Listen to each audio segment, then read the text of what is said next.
Welcome to episode 113, White Supremacist Violence, Understanding the Resurgence and Stopping the Spread, featuring Dr. Brian Van Brunt. Make sure to subscribe to our podcast to be alerted about future episodes. By Clearly Clinical. Learn, grow, shine.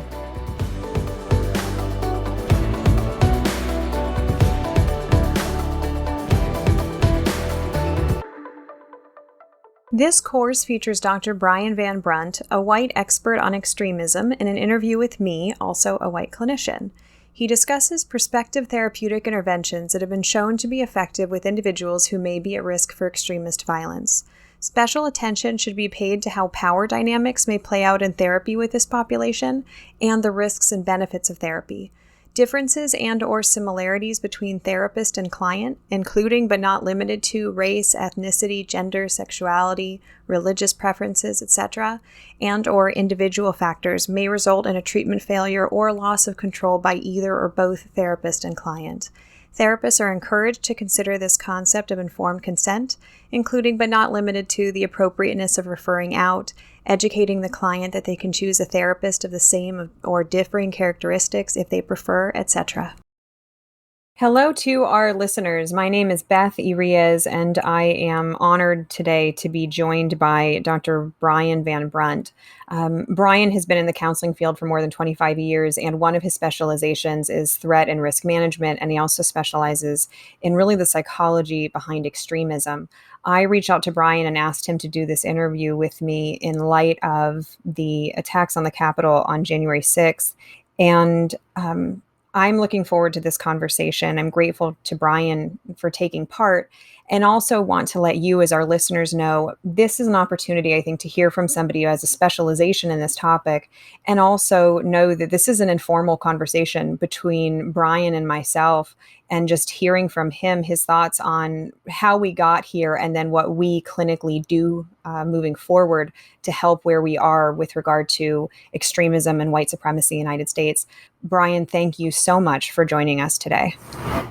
Absolutely, Beth. Thanks. It's one of those things that you didn't, I think when you're like 5, I want to be a fireman or a police officer or something. I don't know that I started out saying, what I want to really do is study threat assessment and prevent, violent attacks on schools and buildings and individuals. But I found myself through a fairly interesting arc, starting out doing emergency psych work. In California, we call these 5150s. So basically doing inpatient admissions work.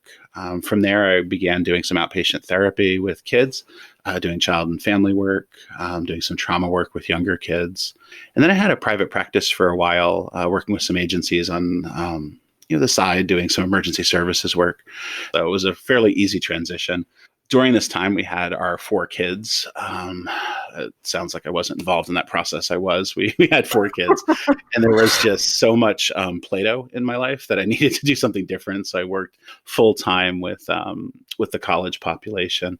And then kind of the end of my story here is I found at the college population level, there wasn't a whole lot of skills related to assessing this, what we call targeted violence, this mission-oriented kind of planned violence. That when most therapists of any persuasion didn't have a lot of experience assessing this more premeditated kind of violence. They were really good at, are you a danger to yourself or others? But the danger to others was more, as I'm sure you ran into, more focused on this imminent or psychotic kind of behavior. It wasn't, I'm going to hurt someone months from now because they've wronged me. Really developed that skill set through a different set of organizations, ATAP, the Association of Threat Assessment Professionals. I began with NABITA back then, the National Association of Behavioral Intervention and Threat Assessment Teams. And from there, really moved to joining that group. So currently I work with them doing consulting. Pre-COVID, I'd be on the road about 200 days a year at colleges, hospitals, workplaces all across the country, doing trainings on mental health issues, suicide prevention, targeted violence, and the BIT care threat team work, creating these collaborative teams to prevent this violence. I'm doing this training in this space now with professionals trying to get out ahead of these kind of attacks. Wonderful. Brian, as you and I record this, it is now January 20th, 2021. We just watched the inauguration. So we now have transitioned to the Biden and Harris administration. Right. Gosh, a lot's happened in the last few weeks in the United States. I'm curious for you, as someone who has a specialization in this kind of work, what was it like for you to watch the insurgents at the Capitol on January 6th? Well, yeah, I mean, it's hard to separate, I think, the cognitive from the emotional, right? And I think there's probably a parallel question for people who do this work every day, but when it's like your family at home, things change. So I certainly had, I think what many of us did was an immediate visceral reaction to it that reminded me of the 9/11 attacks. And I think my first gut instinct was, what if this is just the tip of what's to come that day? So I think I went into protective mode. I remember fondly my poor son Eli, who's 11, just watching this with the teenagers and my adult children who are in their young 20s. And, we're all glued to the TV. Eli's just wanting to put Harry Potter back on. And we're like, no. And the poor kid went through this with the election as well, just like the 24-hour news cycle. And we're not big news people. From a cognitive standpoint in the work that I'm doing, this wasn't surprising at all. This was absolutely predictable. We saw this coming. The growth of the Proud Boys, the growth of these white supremacist movements. There's actually a really clear arc to this behavior. The thing that we can get into, I'm sure, a little later is the difference between prevention and prediction. And this ties in pretty well to suicide and the work we do in that space. But the idea of this wasn't really a surprise. We've seen this percolating for a while. We can identify these risk factors and protective factors. And this was something that, was going to happen the way things were set up. So I think it was that kind of dichotomous moment for me, a lot of in the head, but also a lot of kind of, visceral emotional reaction to like, what are we seeing here? And fear, I think, was maybe a common reaction that others had as well.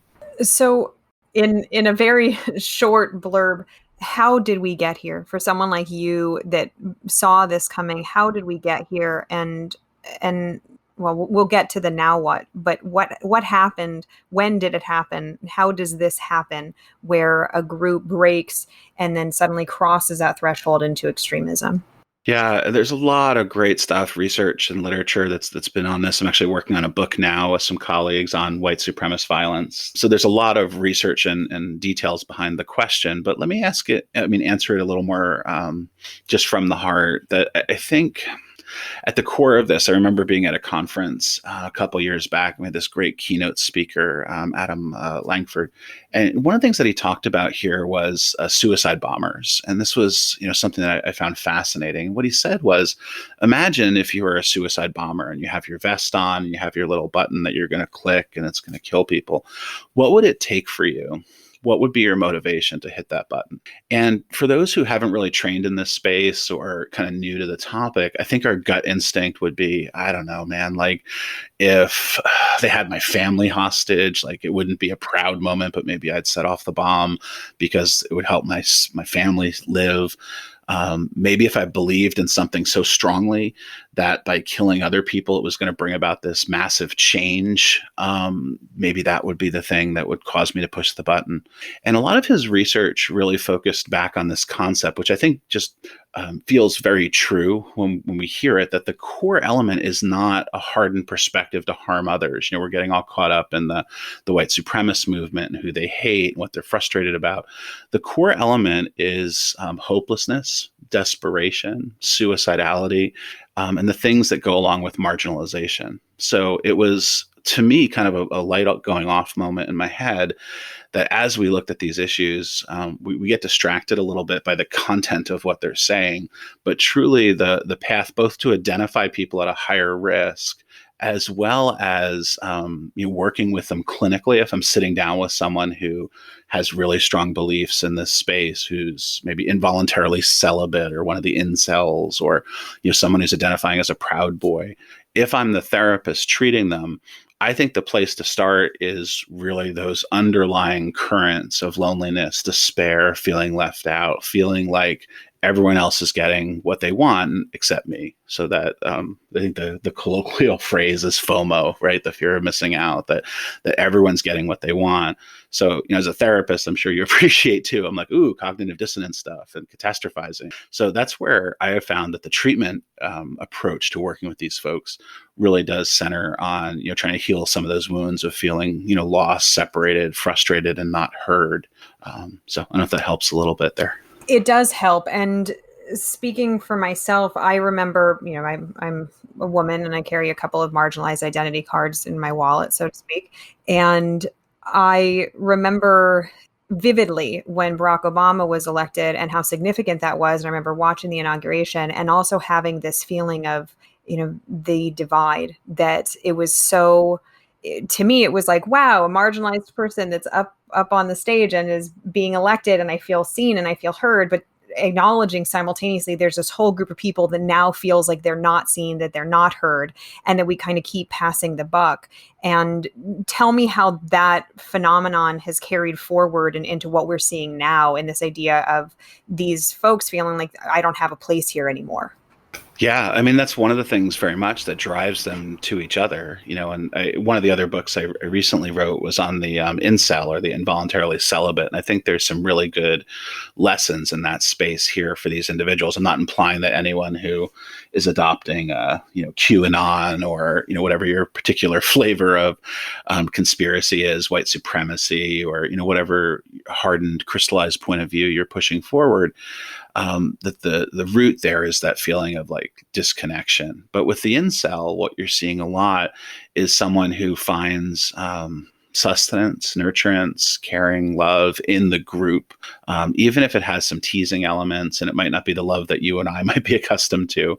They seek that solace, I think is probably a good word, in the in those groups. And that's one of the things that they find. So whether it's, the kind of things that we were talking earlier about, maybe our experiences politically. I was at the Women's March in San Diego, wearing the shirts. I still have some of the posters around here. We wear things to affiliate, to connect with each other. And I think, we see some tactical gear, we see the tattoos, we see the symbols that draw them together. And I think some of that is a desire for connection to each other. The problem is it's a really nihilistic and sad way to connect. Same with the incels. Like, in the end, it's a fairly destructive philosophy. It leaves you alone and scared. So it's a challenging problem to wrestle with, I think, at the core of it, that we have people who kind of feel left out. But, again, for you and I also went through, Obama getting elected. I'm like, this is wonderful. I loved seeing the White House lit up with the rainbow colors. But in my family, I know that was super aggravating to my parents, to my brother. And I'm sure many of us have these examples where we get kind of that black sheep feeling, or we feel like, on some level, we get to be in a good spot now, they get to be in a different spot. So that to me, I think, was part of the issue, that it's trying to tie into this core of feeling alone, scared, and marginalized, but realizing they're not quite the same. That, for you and I think on some level we're marginalized and hoping that we can bring everyone to an equitable place, whereas the others are feeling, in some ways as if they don't just get to have what they want. It reminds me a little bit about the racial insensitivity of the white privileged folks saying, hey, I sure wish we had a white, history month. Why did the black people get a Black History Month, and where's mine? So there's at some point where we just can't level the playing field and say, well, we all should get what we want. But I think if we're truly going to knock these individuals off their pathway towards violence, part of that has to start with an understanding that they're hurt, they're scared, they're worried, and they're feeling, left out, lacking a purpose. We can go all Viktor Frankl for a little bit, I'm sure, at some point in the session, to just talk about, the path towards fixing this does have to start with the pain that they're experiencing. But that, as a clinician, as a father, as a husband, for me, is hard to try to connect with that pain, because the pain is very closely connected to some really harsh and somewhat disgusting ideologies. So that's I think the challenge for the clinician.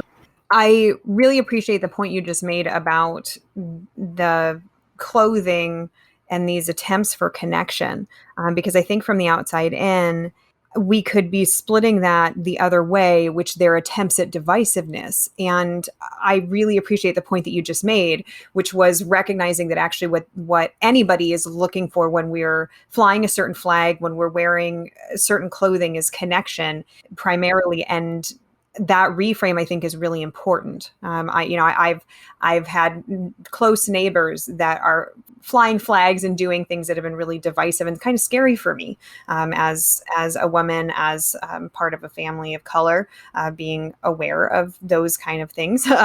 And I think what I'm hearing already is this idea of just, I think, the shared humanity. So what happens when this idea of, like, basically the world is moving on and I'm being left behind? What has to happen? What are the factors that come into play to take that idea into what we saw on the Capitol on January 6th? Yeah, I mean, in some ways, it's almost too late once they're showing up and they're in a scenario where there's a riot or they're moving forward. I often get asked the question how to stop, say, a campus shooting, or something like we've seen at Columbine, Virginia Tech, Northern Illinois University, Parkland. The list goes on and on. And consistently, what I'll say, and this is also from the National Threat Assessment Center in the U.S., FBI, Homeland, everyone's saying the same thing, that we need to start early. Almost as if there's a wagon wheel kind of moving in the mud, that the longer we let that wagon wheel sink into that mud, the more we're going to find it's difficult to kind of nudge it out. So as soon as we start to see that habit forming and that routine, whereas the person's kind of moving on that pathway to violence, part of our goal is to offer them alternative behaviors. One of the protective factors for this kind of extremist violence is looking for and trying to encourage nonviolent outlets. I know my girls, who are, now 20 and 17, they only grew up pretty much in the Obama administration. That's what they knew during their formative years. Part of many reasons why they're not terrorists and killing people right now, there's a whole bunch of reasons, but let me give you at least one, is that when they were frustrated with the politics that came with our most recent administration, one of the things that they were able to do, like when Parkland occurred, was participate in some of those marches. They participated in the kitty ear, is it the kitty ear march, right? They put on the hats, they went out there, they made signs. And so they had a nonviolent outlet to express their frustration. And we see parallels, I think, in racial issues as well, where, whether it's taking a knee at a sporting event, or being able to protest and have conversations with people about systemic racism, that there's opportunities here, I think, to express those frustrations. It's almost as if I don't want to I have a lot of narrative therapist in me, so I have to kind of pull that back a little bit. But I do find the metaphor of like a pressure cooker is adequate here too, that it's when we can let that steam off, when we can feel that connection with others, when we can feel like we're moving towards a goal, that's part of this solution as well. When we feel like the only thing that we can do is rage, the only way that we can get meaning is through like fame seeking, or moving towards this vengeance kind of plan. That's, I think, what we're seeing with the Capitol attacks. And that's what we've been seeing for quite some time with the white supremacist movement, that they're feeling, again, marginalized and feeling as if the only way they can be heard and that their particular philosophy can be expressed is through violence. And that's where we really have to, I think, shift away from that a bit. Okay. So for you, it's really the line then becomes the acts of violence, but otherwise the important takeaway that I just heard is that it is important for people to have a venue to express their frustration, to gather, to connect with people. How do leaders draw that line? We've seen so many marches over the years, and we align with certain ideas, and we say, okay, and then there's obviously, as part of this conversation, we can't ignore the race element here that is invariably going to be added of when we call something a riot versus a protest. But where is that line where it gets crossed and where it's like, whoa, hold on, now we're getting into danger zone? Yeah, we developed a tool. By we, I mean Dr. Amy Murphy, who's over at San Angelo State in Texas, been a colleague of mine for a long time. And we wrote a tool that NABITA uses, and this tool is called the ERIS. It's the Extremist Risk Intervention Scale. And one of the things we did in the research related to this was try to pull together a really succinct mission statement, if you will, for this expert system. The thing that we walked away with was really a conversation about anyone who has a hardened, crystallized, passionate point of view, who feels as if they are justified acting violently to other people because of that. That's really what this tool is designed to walk clinicians and administrators through, to give you a level of concern or threat, and then base our interventions upon that. So to answer your question, I think it's really that core element where violence is seemingly justified for an individual because they don't agree with other individuals. And there is absolutely, and I love that you picked up on that, a super slippery slope here, because we can go all like Jean Valjean, and we can get into right. I mean, there's times where violence becomes revolution, and that's, it's a tough conversation to have. Where's violence justified? Someone wanting racial equality is different than someone suggesting that we should be able to burn crosses on people's lawns. So there has to be, I think, for us, that plumb line is more the movement towards violence as we move forward. So when I look at protests, for example, what I'm looking for there is really anyone who's showing up in riot gear, with weapons, with shields, with those kind of things. That these are people.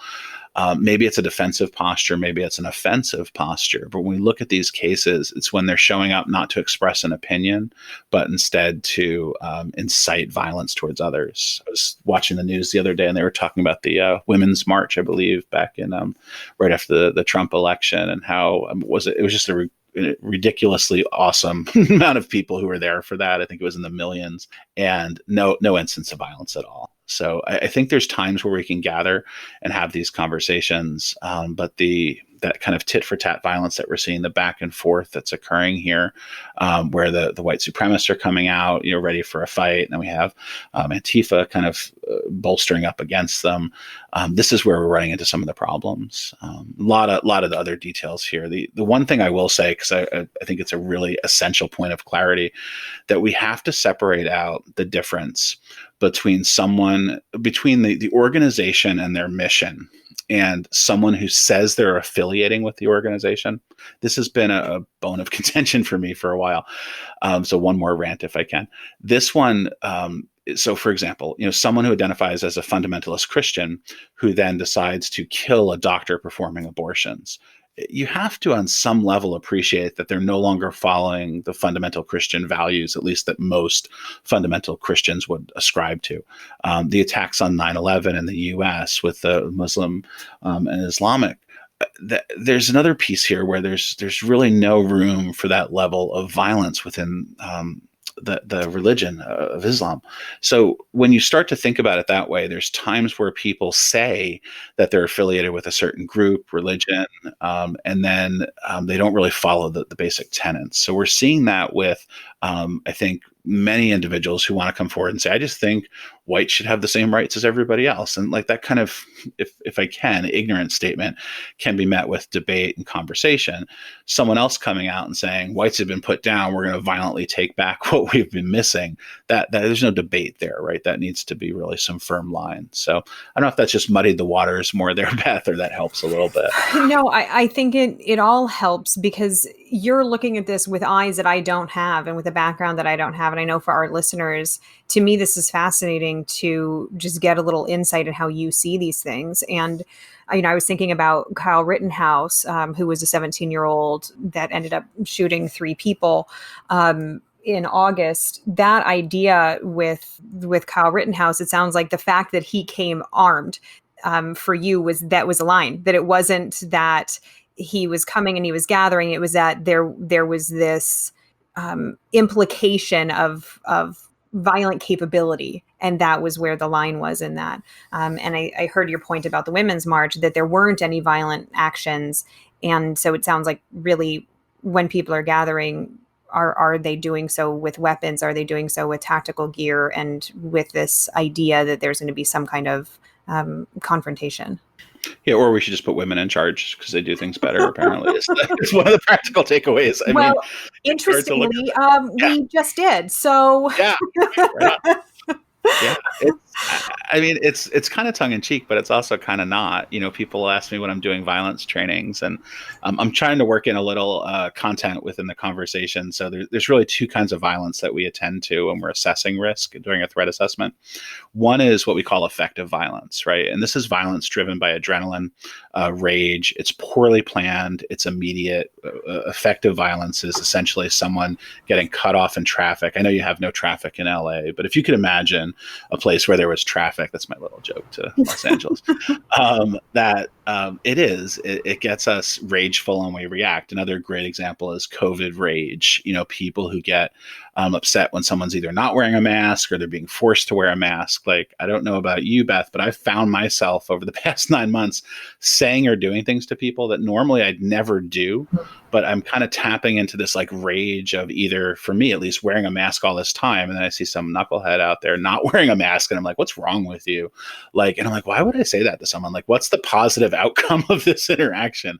But it's driven by this like trauma and stress, and vice versa, right? So I don't want to just be on one side of this issue. I've watched people who are being asked to wear masks and they get, just as rageful, and it goes on both sides of it. So that's effective violence. It's driven by adrenaline, all of these issues. So that's one thing to think about, that when people are just showing up randomly and just getting into fights, there's a lack of planning. It's not typically what we see related to this other kind of violence, which is, it actually has like 5 or 6 names. They haven't decided yet our favorite name for it, but it goes by, I like mission oriented, because it right in the name kind of captures what it's about. But I've also seen predatory, targeted, instrumental, tactical, strategic. So it's violence that's premeditated.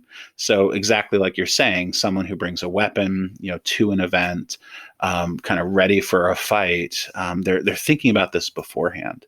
In the subset, long journey to this answer, in the subset of targeted violence or mission-oriented violence, I believe we're seeing something new. That I'm kind of coining the term Jack in the Box, mostly because I love that place in California. Those tacos are delicious, not particularly healthy, but delicious. The Jack in the Box, like the old timey kind of toy that would wind up, like the do and then pop up. So what we're seeing is people preparing in a targeted way beforehand, premeditating, getting ready for violence. And then they show up to a place where there's a high likelihood that they're going to be triggered, almost like a pool of gasoline getting hit with a match. And that's what we're seeing here. This is a little different than like the Parkland school shooting, other planned attacks where we're seeing people, like Vegas or out in Norway. We see, when I study these attacks, what we see is people over time planning to a very specific location. It's a very detailed kind of planning attack. This Jack in the Box violence that I'm seeing a little bit more of, this targeted violence subset, typically is looking like people who are ready for a fight and are showing up in a scenario where it's very likely they're going to be challenged. A great example of this, if people are interested, and I try not to use the names a lot, but it's hard to avoid that. I'm not trying to make this person grandiose or part of media attention. But if you Google Jeremy Christian, he was involved in an attack out in, I believe, Portland, Oregon, about 2 years ago. And this was a guy who was at protests. There's video of him doing this. He would show up. He had a baseball bat. He had like the American flag he was wrapped in. He had knives and things. So he was showing up, and he would actually go to the other side. The police did a really nice job separating people, that you're over here supporting, this one belief, and you're over here supporting this. So the idea is he would actually go to the other side and try to get people into fights and arguments and such. So this is much more, I think, what we're seeing here. It's not necessarily like a planned attack, but they're showing up like locked and loaded, ready to go. And, if something happens, something happens. So that's what I would describe the Capitol attacks as. I don't think there was a planned, at least for the vast majority. I don't think what we're seeing is this pre-planned, very detailed kind of attack with clear objectives to kill people. There were certain individuals that seemed to follow that path, the ones with like the handcuffs and zip ties, exactly. But in terms of a larger group that had a plan there, I don't know that we saw that as much. What we saw were a lot of people, a lot of weapons, locked and loaded, showing up basically in this crucible. And then I think is what exploded for them. One other little piece I'd add to that is like, and this is why it's such I use often that John Sachs poem about the blind men from Indistan, the touching the different parts of the elephant. It's a beautiful poem about, how when we assess something, we're always going to do that better when we assess it by touching all the different parts. And with that particular attack, yes, absolutely. The preparing beforehand, the showing up, the feeling isolated, that's all important. The developmental psychology of that was huge. Here's a kid, I want to say, 16, 17. Like, I think that's probably more of a pressing issue for him. Why there wasn't a sense of connection to others, why he found his only connection with these, law enforcement groups. And sometimes I think these groups will have conversations and they're not always aware little ears are listening. So I think he kind of got sucked up into that group and then ended up doing something, not even fairly extreme, like horrible and very extreme. And I think people looked at him like, why would you do that? And it's like, well, you've taught him this. Like, this is the group. He wanted to do it to make you proud. So I think when you look at age, that also has to play into this, because as we know, kids' brains are not fully developed at that age. The way they make decisions, they're not always like, I'm sharing, important guidance here about teenagers, that they're not always aware of consequences. But that's one of the issues, I think, with that case that really was a big part of the puzzle, in addition to the showing up armed and kind of ready to go. I'm glad you bring up that point. And as you're talking about that, what it reminds me of, early in my career, I worked quite a bit with gang-affiliated youth. And that same concept of seeking identification and being enough, and the importance of the human drive to be connected, to be understood, to have value and worth. And that's really a whole separate podcast that we could do. I mean, I went to UC Santa Barbara, so we had the attack in Santa Barbara, which at the time, I don't know if incel existed, but in retrospect, it sounds like he was an incel. And these ideas of how did we get here with these generally young men, and these ideas of acts of violence in order to be part of something effectively. Through your lens, what was the tipping point in what's happened in the United States? I know from the research I've done that this was not something that happened in the last couple of years. This was brewing, developing over potentially even generations. But what do you believe happened? I mean, obviously part of this conversation, when we had a president that was directly acknowledging and encouraging, I mean, how much was that a part of it? How did all of this come to be what it was on January 6th? I mean, my kind of curt answer is when Mitch McConnell says that's part of the problem. It's hard to, like, when even you have the other side in some ways admitting this. It's I think pretty common sense that Trump inspired this. He's been inspiring this. It's been right from the get-go, from the very the escalator scene. It's like I'm trying to make it some kind of movie for me, but in that scenario where he starts to refer to people from Mexico as, or even some of the drug and gang groups there as like cockroaches and things. Like, to me, I tuned into that because when we look at threat, one of the things we look at is objectification of target, depersonalization, lack of agency. And that's what worries me, that we look at this and we see this really taking away the humanity of the different group. We're not good at having debate any longer. We can't. I'll tell you this, when I was watching the Trump administration, I don't know how to feel about our policy towards China on exports and imports. I'm not smart enough to know that. It's not an area of expertise for me. But I know that I don't like Trump and I didn't like his policy on it. And that's part of the problem, that when we can't have areas of commonality and agreement to at least even talk about, when we're just kind of off to the races with the objectification and the depersonalization. You're a libtard, you're a Trumpy, an idiot. So we get these names. And for me, the name calling is one of those first kind of steps along the spectrum of the escalation. Because when you call someone a name, even when it's something like, oh, those people, or the very beginning of that talks about the separation, seeing them not as us, but seeing them as others.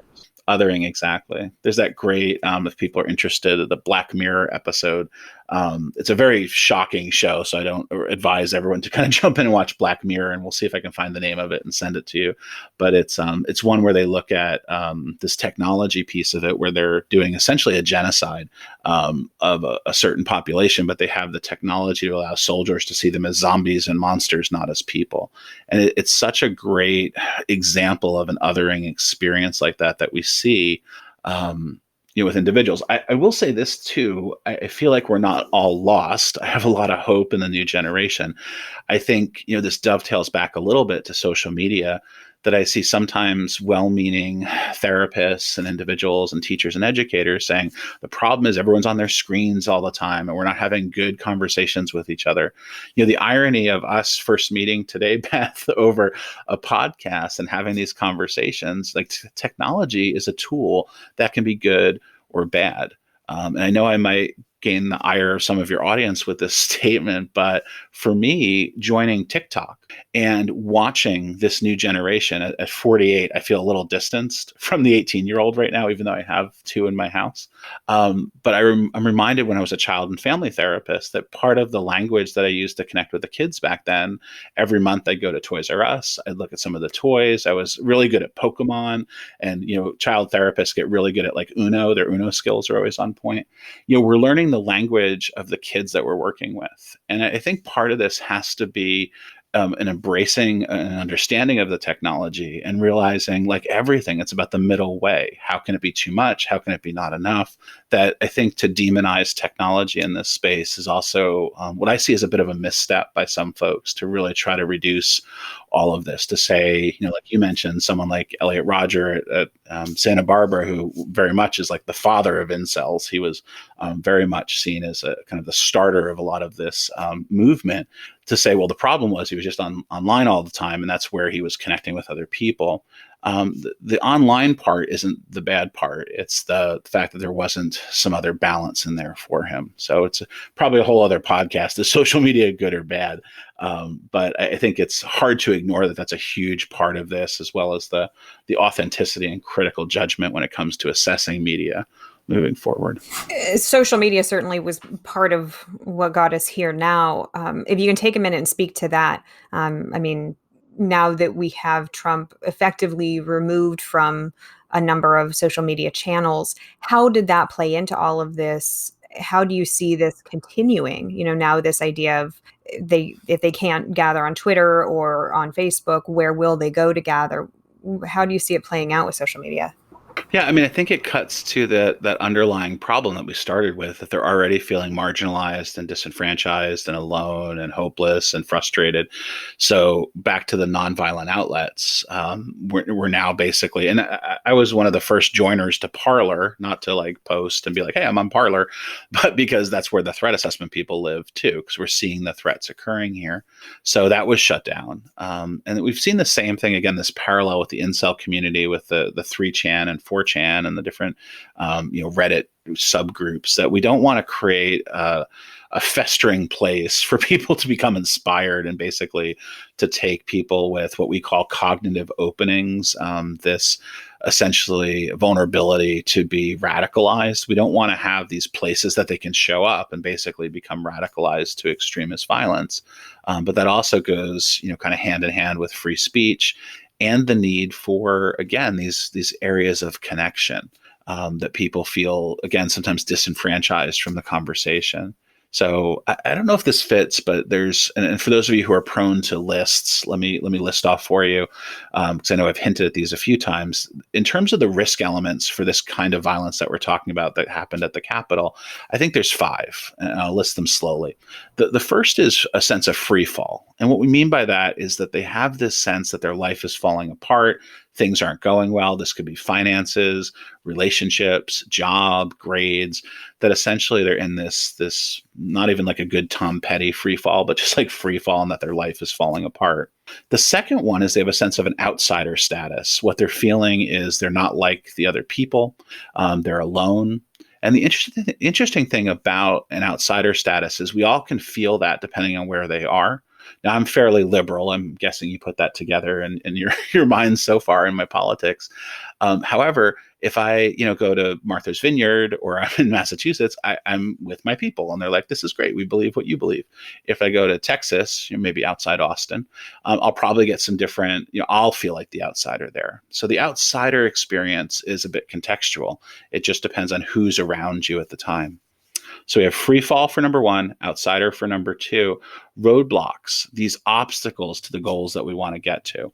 So, like for many of us, I think about folks who've been in prison or jail, then when they get out and they want to reconnect to society, there's often roadblocks that are in place for them, the kind of places they can work, the opportunities that are available to them. That's the third. The fourth here is a sense of a hardened warrior, basically taking that hardened point of view, those frustrations. This is unfair. The election was a fraud. The only way people are going to listen is violence, trial by combat, Giuliani was saying. All of these things sort of harden further and inspire. So the last one here, dangerous belonging, is then connecting to people who have experiences, who are in a place where they're moving forward. So the dangerous belonging is really about folks who are moving forward to connect with more extremist individuals. So when I think about social media, what I'm pulling together here is that the people who have these 5 different risk factors, a sense of free fall, outsider, roadblocks to positive movement, who are hardened in their perspective, and then connecting with others, those are all things that can be done on social media. So it's absolutely a risk area that we have to look at. And I think they are. The idea of offering alternative places to have these conversations, to find some common ground, and maybe, basically be in a place where we can listen to alternative viewpoints that we might find abhorrent, but aren't violent, aren't really, pushing for violent insurrection. So that's some of the free fall issues. Yeah. I appreciate that you listed those out. As you're talking about this, it reminds me of the interview I did not too long ago with Lambers Fisher, where we were talking about how to negotiate differences, values clashes between therapist and client, because I was seeing on social media therapists saying, I'm a therapist of color and I have this client that is getting a tattoo of a swastika, like what do I do with that? And Right. I, as a woman, have had clients say just really horrifying things about women and objectification and acts of violence. And this idea of like, how do we work as agents of change, but also as people in a very Yeah. uncomfortable space. And now that we're kind of transitioning into this conversation, what do clinicians need to know about this? If they're listening to this now and they're going, yep, my client has that, they have a sense of free fall, they have an outsider status, like they definitely have a hardened warrior perspective. What are clinicians to do when they go, oh? Yeah, no, it's a great, really at the core of the problem. Amy, Dr. Murphy, when we were doing some of this research, we were watching a video on the streets of New York where someone had basically a neo-Nazi speaker, and someone comes up and punches him in the head. And I was like, good, and she was like, yeah, but here's the thing, punching a Nazi, what happens next? Like, and you're like, well, I don't know. I feel good about punching the Nazi. And then she's like, yeah, but do they change? And I'm like, yeah, good point. Probably not. They probably actually get more angry about being punched and then redouble up on their hardening of perspective. So a lot of it, I think, starts with the appreciation of their value sets, not my value set. And then we're kind of in a space of equity where we say, if I want to help shape them to these more positive goals, what's going to be the most effective strategy? I remember from my doctoral program, they were very cruel at my program. They made us memorize all of our citations when we wrote our comp exam, which I thought was particularly mean. So we didn't have any like sheets or anything. So I still remember Ernest Stringer, 1999 Action Research is locked in my brain forever.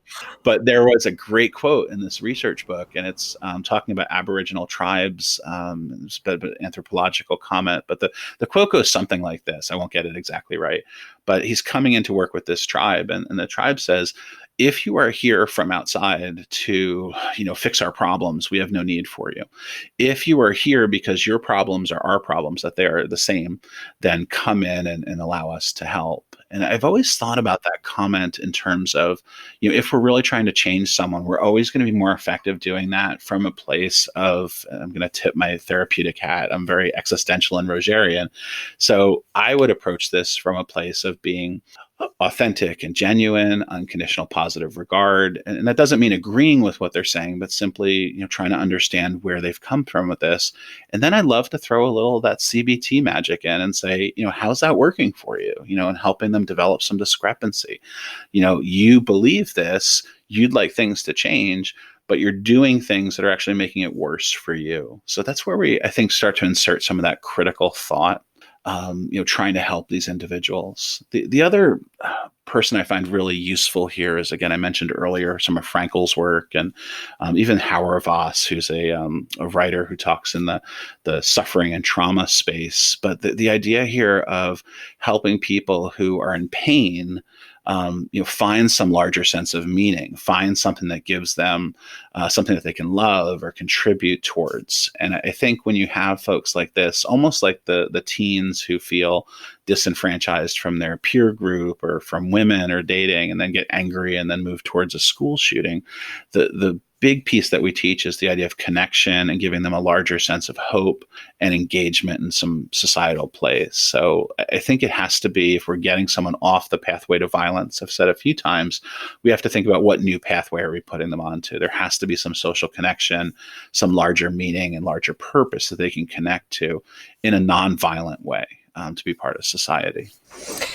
So for the clinician that has a client that either has actively participated in what's been going on, so in white supremacist marches, in social media and things like that, what would your advice be to them? It's like, if you know that you have someone that is part of this group, strongly identified with this group already, what tools would you want them to have and information to help them navigate this? Most clinicians don't have a ton of experience with Tarasoff, right?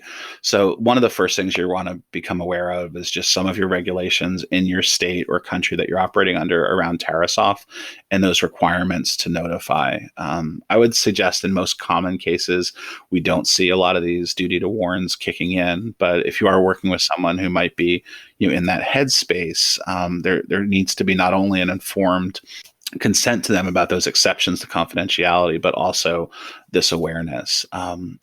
More practically speaking, besides the legalese, the same way we might help someone who has an alcohol addiction is, I think, one of the places that I would start here. So when we take someone who has an alcohol addiction, when we're trying to help them and move them forward, if you think of a program like AA, it does two things primarily, right? I'm going to simplify this, but essentially we're looking at identifying the things that make the drinking worse, that temptation. So we might look at new friends, new people that they're around. We're looking at who are the people that are around currently that escalate and increase that risk. We might look at a higher power. We're going to look at what are the things that you're feeling when you're drinking. Are you sad every time you have a drink? Are you happy? Are you celebrating? What are the things that potentially, do you have one beer and that always turns into 10? So when you're looking at those issues, how do you identify the things that make it worse? See that over on kind of the right side of your mind. On the left side, we want to think about the scaffolding, the anchoring, the protective factors that we put in place. Simply put, something like AA can be useful because it's a group of people that we're creating this intentional community committed and focused on recovery and helping out. The idea of a sponsor who cares for you, the idea of someone who is in a space of going through this higher power assessment, the making amends, all the things that we know about positive psychology and altruism, things that I think were built into this program as well. So to bring it back to the violence issue here at hand, I think we're looking at any type of treatment planning for these individuals is going to be twofold.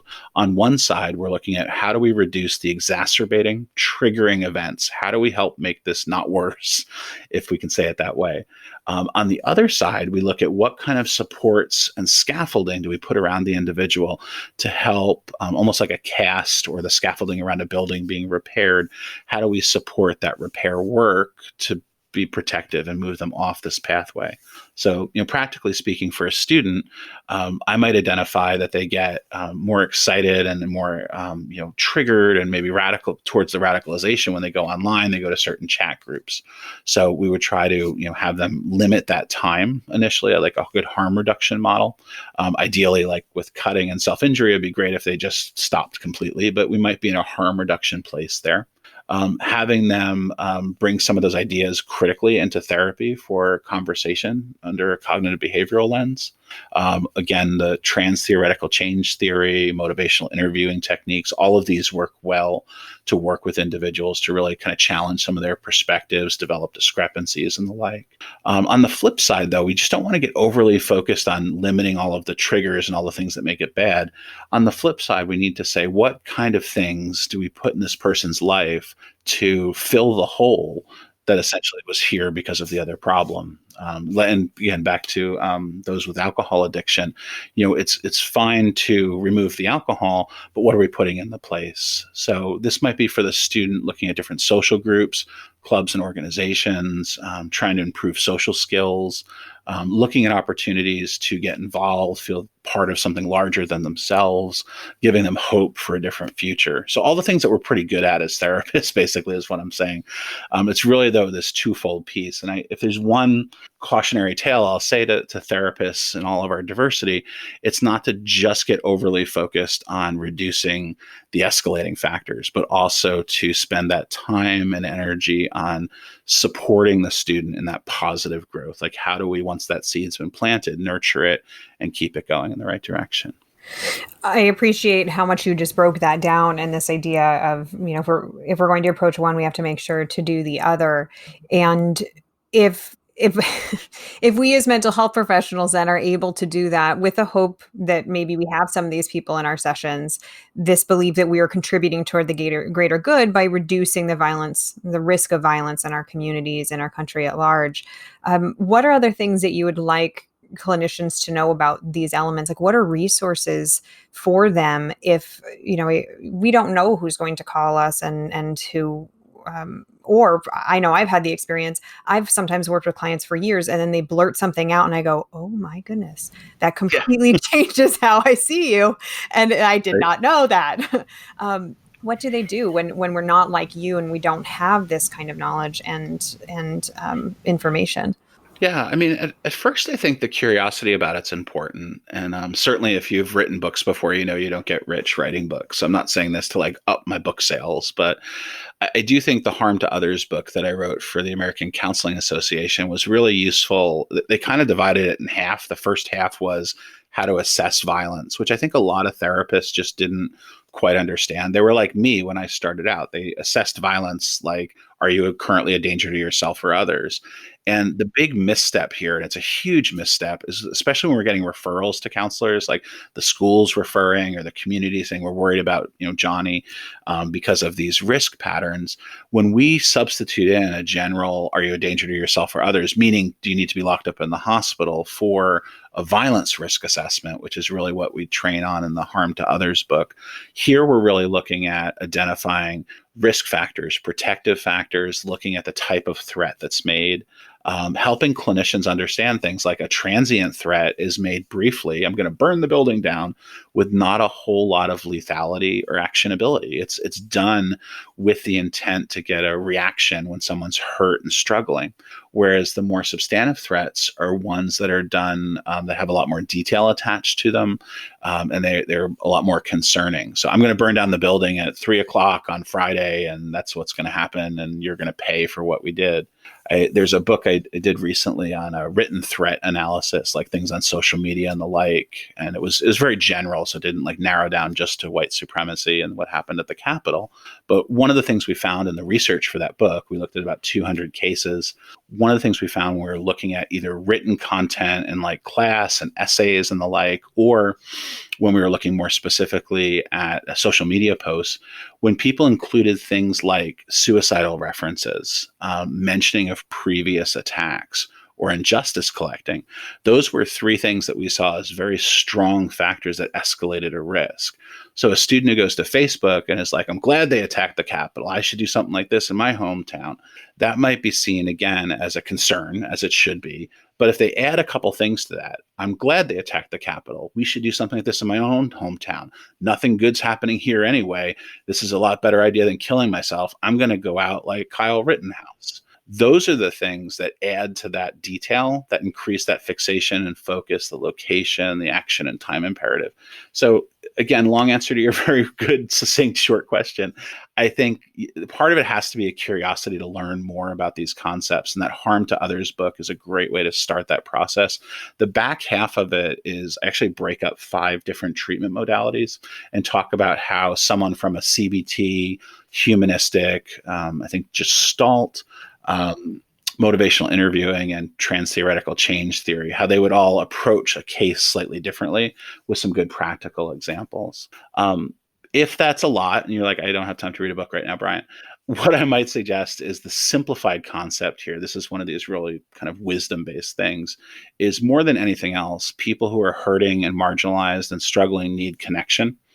So I think I go back to those very core elements of rapport building and caring for our patients and working with them, this non-possessive love that Rogers describes, that one of the things that helps most around violence reduction across the board is a sense that someone cares for them and that they have their best interest at heart, and there's a desire of hope. I had a therapist once who told me at a training in New Hampshire, this must have been like 20 years ago. It was one of those like CE trainings that I was sitting through, right?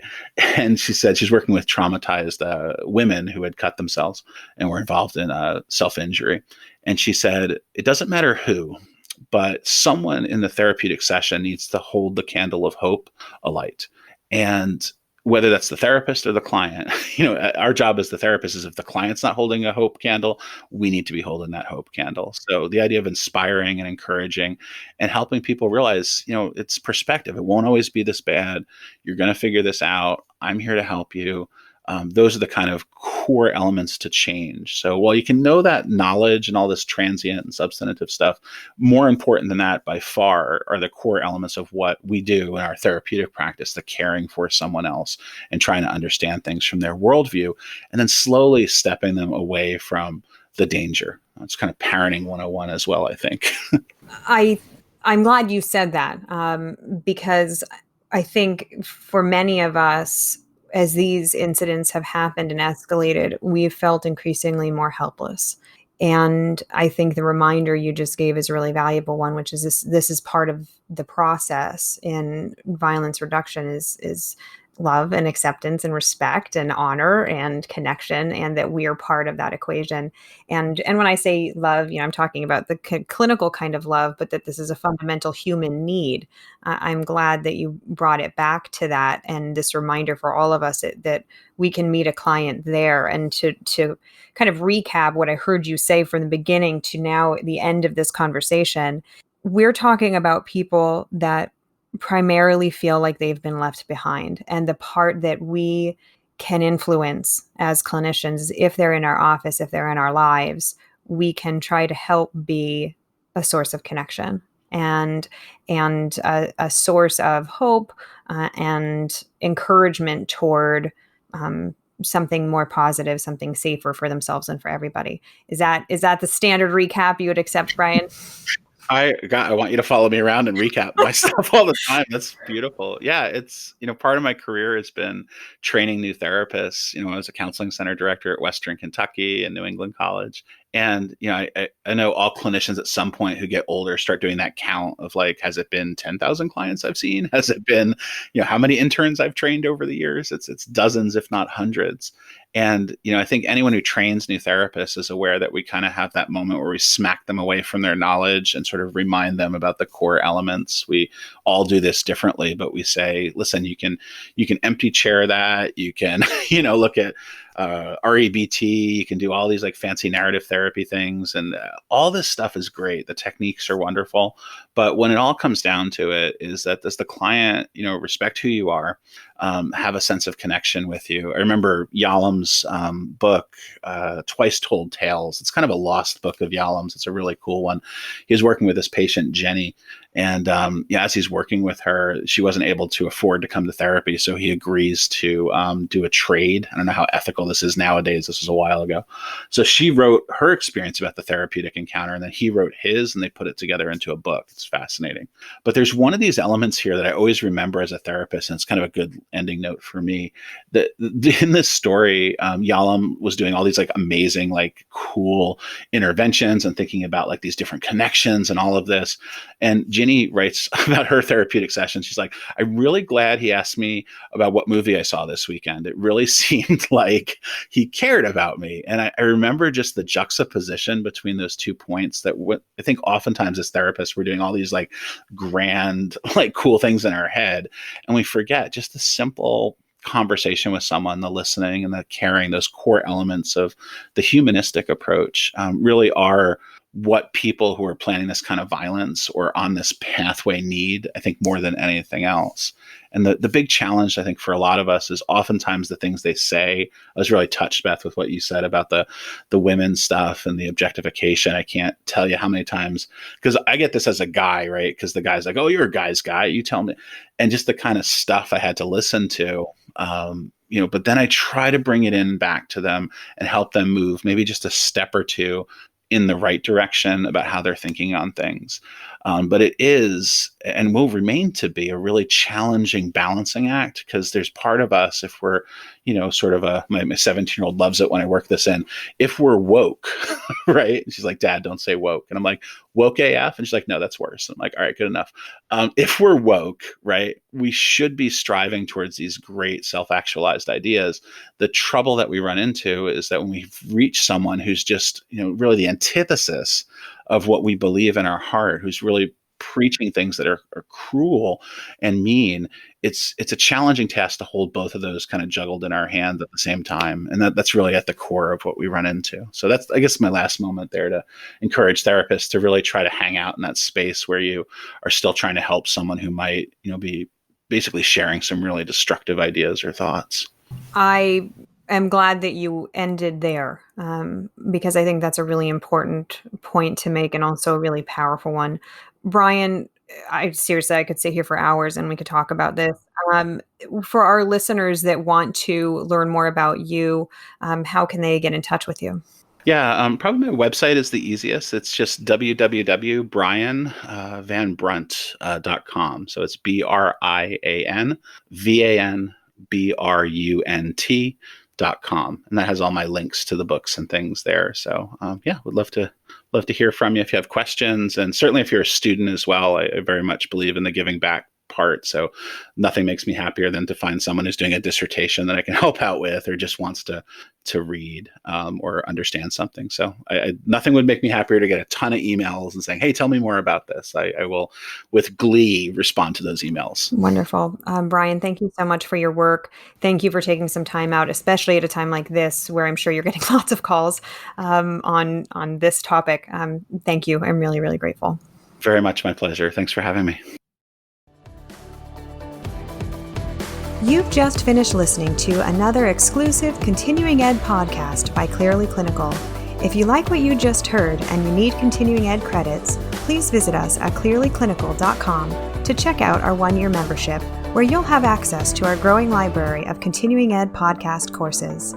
Clearly Clinical, where our goal is to help you learn, grow, and shine.